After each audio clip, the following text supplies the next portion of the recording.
ये यूनिट मसनूई जहानत से तैयार किया गया है, इसलिए इसमें अल्फाज की दुरुस्तगी और अदायगी में गलती का एहतमाल हो सकता है। ऐसी सूरत में असल यूनिट से रुजू करें। मौलाना आज़ाद नेशनल उर्दू यूनिवर्सिटी के centre for distance and online education के तालीमी प्रोग्राम में आपका खैर मकदम है। ये ऑडियो यूनिवर्सिटी के कॉपीराइट शुदा खुद इक्तिसाबी मवाद से तैयार किया गया है। ये मवाद मौलाना आज़ाद नेशनल उर्दू यूनिवर्सिटी के एआई की मदद से तैयार करदा ऑडियो सीरीज का हिस्सा है। Welcome to the deep dive. It's really great to have you with us today. Yeah, we are so glad you're here. Definitely. And if you're joining us for the first time, you know we love taking a massive stack of sources, articles, research, our own notes, and distilling it all down for you. Finding the absolute best, most useful nuggets of information. The stuff you actually need to know. Right. And today we're looking at a pretty comprehensive guide on business communication. And specifically, we're tracking what I think is a wild, slightly chaotic journey. It really is. Because we're going to start in the incredibly rigid, highly structured world of formal paper business letters. Oh yeah, the old school stuff. And then we're going to follow that evolution all the way into the constantly changing landscape of social media and modern online meeting platforms. It's a massive shift in how we fundamentally interact with each other. Yeah. And setting the broader context here, in a world of absolute information overload, mastering both of these extremes, the highly formalized written word and your modern virtual presence, is essentially the ultimate career shortcut. Wow, okay. The ultimate shortcut. Truly, because if you can navigate the strict rules of paper and the unwritten rules of video, you hold a massive advantage over everyone else in the room. Or, well, in the Zoom room, as it were. I like that. And that is exactly our mission today, to decode these hidden rules of professional communication for you. How exactly do we navigate the jump from strict, legally binding paper correspondence to the absolute Wild West of virtual meetings? It's a big jump. It is. Okay, let's unpack this. Let's start with the history of business correspondence that our sources map out. Because it's wild to think about how this all started. If we go way back, business was entirely based on oral contracts. Two parties, a couple of witnesses, a handshake. Simple enough. Sure, but obviously that was only possible when everyone involved lived in the exact same physical, geographic location. Right, and as the world expanded, that localized system quickly fell apart. Yeah, you can't exactly shake hands across the ocean. Exactly. When business entities are separated by hundreds or thousands of miles, an oral contract with a local witness isn't just impractical, it's completely unenforceable. So, we saw the necessary shift to handwritten documents. Makes sense. And from there, the evolution moved to typewriters, which brought about the printed corporate letterhead. And finally, we arrive at our modern era of computer templates and PDF email attachments, where business letters are drafted digitally and sent instantly across the globe. But what struck me in the research isn't just the timeline of things getting faster or more convenient. It's the underlying reason we cling to these formal structures in the first place. It's all about liability. Yes. That is the core engine driving meticulous documentation. Business correspondence isn't just a friendly update. It's very often a legal document. A literal piece of evidence. Exactly. A formal business letter can literally be pulled into a court of law as evidence to settle a dispute. It is binding on the sender, the receiver, or both. And that legal weight completely changes the stakes. It's not just a message you're sending, it's a permanent record you're creating. And knowing that legal weight is hanging over every word completely changes how you look at a simple letter. Absolutely. And speaking of small details carrying massive weight, there was a brilliant, incredibly practical aha moment in the research regarding something as basic as writing down the date. Well, a D format, yes. If you're drafting an international letter and you format the date as 6-3-2022, you're practically begging for a lawsuit. You really are. Because Americans are going to read that as June 3rd, 2022, but people in many other parts of the world read it as March 6th. Imagine the fallout from that. If that letter is a legally binding contract regarding a multi-million-dollar shipping delivery or a strict payment deadline, a 3-month discrepancy because of a couple of dashes is disastrous. Full nightmare. The solution the text provides is brilliantly simple, Yeah. yet people forget it constantly. Always spell out the month. Just spell it out. Right, March 6th, 2022. It instantly eliminates the ambiguity. And in global business, eliminating ambiguity isn't just a goal, it's a survival tactic. It's such a small tweak, but it saves an unbelievable amount of headache. Yeah. Now, moving from the date to the actual visual layout of the letter itself, our sources dive deep into the universally accepted block format. Right, the standard. If you've ever worked in a corporate office, you've seen this. Everything is completely left justified. All lines start hard against the left margin. You use single-line spacing within the paragraphs and then a double space to indicate your paragraph breaks. It's very clean, but it's incredibly rigid. It's rigid by design, though. That block format acts as a company's uniform style statement. It maintains consistency across all external communication. Makes them look professional. Sure, but historically, before digital verification, that strict formatting was also a defensive measure. Really? How so? Think about it. If every paragraph is perfectly left justified and double-spaced, it's much harder for someone to fraudulently type in an extra sentence or alter the terms after the fact. Oh, wow. I never thought about that. Yeah.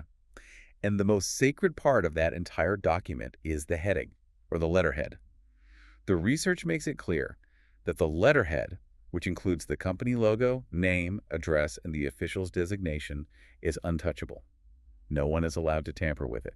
It's the official stamp of the organization's identity. You definitely don't mess with the letterhead. Never. But below the letterhead, things get a bit more nuanced. You have the inside address, which is literally the receiver's details written on the letter itself, matching the envelope just in case they get separated in a mailroom. A great safeguard. And right after that is the salutation. Our sources lay out some very specific rules for navigating titles and gender here, which I think are super helpful for avoiding accidental offense. It's an area where people often stumble, but the modern guidelines are incredibly straightforward. If you don't know if the receiver is a man or a woman, you avoid titles like Mr., Mrs., or Miss entirely. Just skip them. Exactly. Instead, you just use their professional designation. You simply write Director Gurpreet Singh or Chief Manager Shahnaz Hassan. It's respectful, it acknowledges their authority, and it's completely gender neutral. That makes total sense. But what if you know you're addressing a woman, but you have absolutely no idea what her marital status is? Do you guess? You never guess. Yeah. The text explicitly advises using the title Miss in that situation. Yeah. In fact, it's worth noting that Mrs. is now the most universally preferred and appropriate title across the board anyway. Really? Yeah, it has largely replaced Mrs. entirely in formal corporate correspondence. It removes personal assumptions and marital status from professional interactions, which is exactly where we should be. It's a great rule of thumb to just standardize that across your outbox. Now, here's where it gets really interesting. Let's look at how all these rigid rules, the liability, the block formatting, apply to real-world scenarios. The examples are great. They really are. The research includes a whole section on miscellaneous letters, and honestly, it is so funny reading through these. On the surface, they are incredibly dry, but if you read between the lines, there is so much passive-aggressive office drama playing out in perfect, left-justified formatting. They are miniature stories of corporate life. Totally. But structurally, no matter the drama, they all follow a very specific strategic pattern. There's a 3-paragraph structure for the perfect business letter. Okay, lay it out for us. The first paragraph is the introduction. It gets straight to the point and states the purpose. The second paragraph builds out the main content and provides the highly specific details. And the third paragraph serves as the conclusion, usually repeating the main idea and explicitly demanding an action. Yes. Let's look at a specific example we pulled from the stack to see this in action. The first one that caught my eye was a complaint letter. It's from a guest house manager at the Samanta Research Institute writing to Surya Furnitures. Oh, the furniture complaint. Yes, and the level of detail is amazing. They're writing to complain that a delivered sofa set is dark brown instead of the tan color they ordered. The dining table is wobbly, and the bed varies in size. It's not exactly 72 inches by 72 inches. But look at why they are being so specific. They aren't just complaining that the furniture is bad, they're establishing a legal paper trail. Right. The tone is brief, polite, and concise, but it's fundamentally about enforcing the terms and conditions of a contract. The manager details the exact 72-inch discrepancy because the letter concludes by stating that if the items aren't replaced within a week, the complete order shall be canceled as per their agreed terms. That's the legal weight we discussed earlier. Exactly. It's a mechanism to legally withhold payment. It's firm, it's highly documented, and it leaves absolutely no wiggle room. None at all. But if you want to see an even firmer tone, look at sample 9 from our sources. This is a disciplinary inquiry. It's from a senior manager named Ganesh Sharma, writing to an employee, Avinash Rao. This one's intense. It is. Sharma writes that Rao has had an unauthorized absence of 5 days without prior approval. The letter demands that Rao show up to room 61 for an inquiry at a specific date and time, failing which action will be initiated as per company rules. The shift in tone there is chilling, really. It strips away any conversational pleasantries. It's strictly procedural. Going to room 61 sounds ominous, but from an HR perspective, this letter is a perfect operational tool. How so? It's a formal warning, documented on paper, leaving absolutely no room for misunderstanding. If Rao is terminated later, this letter is Exhibit A, proving that due process was followed. To balance out the HR discipline and the wobbly dining tables, we should probably look at a positive example. Good idea. Sample 3 is an offer letter from Hitachi Consulting. It outlines an internship with a monthly stipend of 20,000 INR. It details the duration, the start date, the end date, the exact place of posting, and the designated point of contact. And it ends warmly with, "I look forward to having you join us." But notice that even in the positive letters, the core psychological principle remains the exact same: absolute clarity. Right. The intern knows exactly what to expect, down to the exact rupee and the specific start date. The warmth at the end is nice, but the real value of the letter is that there is zero ambiguity about the business arrangement. So we have all these highly structured, paper-based, or at least heavily formatted, email-based forms of communication. We've spent decades perfecting the exact margins and legal phrasing to avoid misunderstanding. Decades of trial and error. Exactly. But then we hit the massive digital shift. The COVID-19 pandemic acts as this global catalyst, forcing an immense, almost overnight transition from physical workspaces to virtual ones. Suddenly, those carefully crafted paper trails are replaced by hundreds of tiny video squares. How did the rules of liability and clarity survive that jump? It's a fascinating collision between traditional business and modern tech. What's fascinating here is that platforms originally designed for social interaction or casual networking suddenly had to bear the weight of global commerce. They just weren't built for it initially. No, they weren't. Yeah. Social media and online platforms aren't just tech-enabled activities for the youth anymore. With over 4.5 billion users globally, these platforms are now indispensable tools. They're used by politicians running campaigns, businesses assessing e-commerce trends, and multinational corporations conducting global training. 4.5 billion users. That scale is just hard to wrap your head around. It's staggering. And our sources detail the specific platforms carrying this load. You have the early pioneers like Skype, though everyone remembers the constant audio and video connection battles there. Oh, definitely.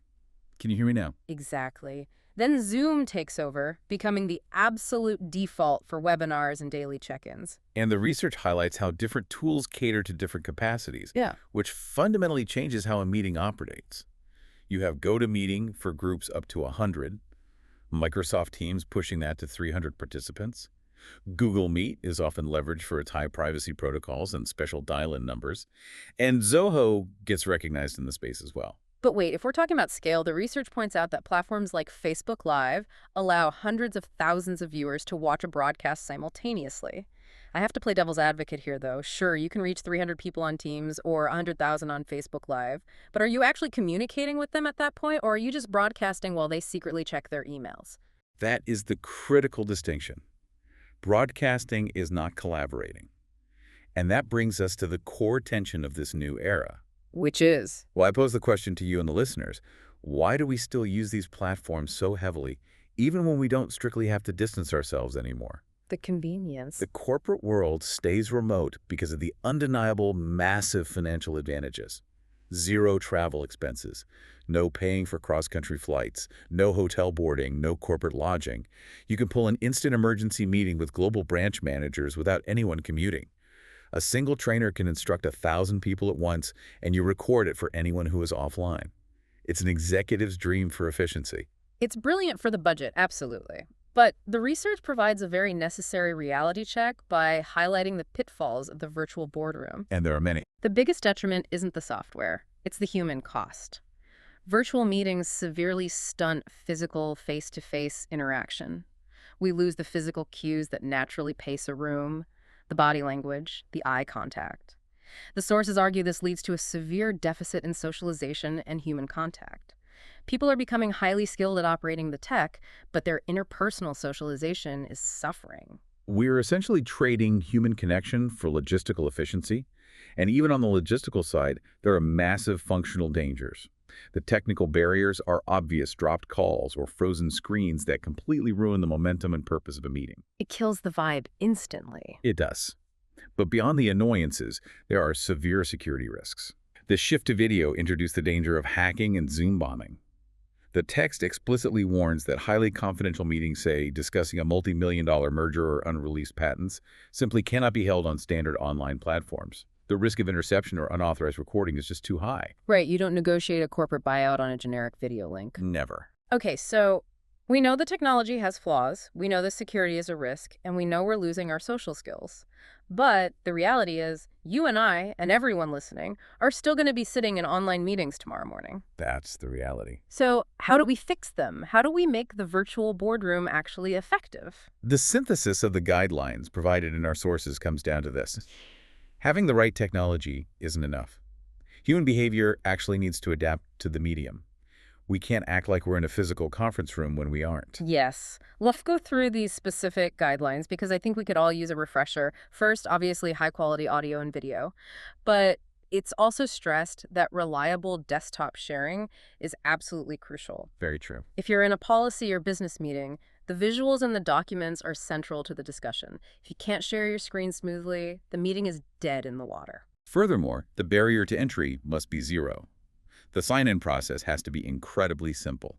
If participants are spending the first 10 minutes trying to download a plugin or find a passcode, you've already lost the room's momentum and their patience. So true. And preparation is non-negotiable. Organizers must share an agenda and a timeline prior to the meeting. You can't just send a link, show up, and wing it. No, you definitely can't. But the most crucial point, and this addresses what we talked about earlier with broadcasting versus communicating, is that organizers must actively prevent multitasking among the participants. Multitasking is the silent killer of the virtual meeting. Because people are behind screens, it is incredibly easy to zone out, mute your mic, and catch up on emails. To combat this, the guidelines dictate keeping sessions strictly time-limited. Keep it short. Yes. Do not let them drag on to fill an hour just because the calendar invite blocked out an hour. More importantly, you have to design the meeting to force engagement. Incorporate engaging activities or direct questions so no single person dominates the conversation. A dominating speaker on a video call instantly kills the motivation of everyone else in the virtual room. If one person monologues for 40 minutes straight on a video call, everyone else has mentally left the building. Without a doubt.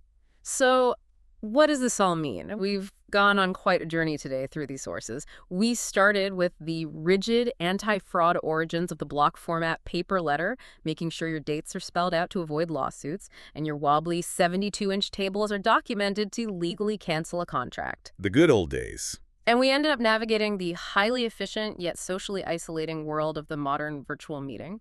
What it ultimately reveals is that while the medium changes drastically, the objective doesn't budge. Whether you are drafting a formalized HR email demanding someone show up to room 61, or you are hosting a secure Google Meet for 300 remote employees, the core of business communication remains exactly the same. It's about clarity. It's about absolute clarity. It's about eliminating ambiguity to protect liability. And it's about demonstrating respect for the receiver's time and attention. The tools evolve, the formatting rules adapt, but the end goal is always clear, undeniable understanding. Exactly. I do want to leave you with a final thought to ponder, though, building on this tension we've explored today. Oh, I love a final thought. Let's hear it.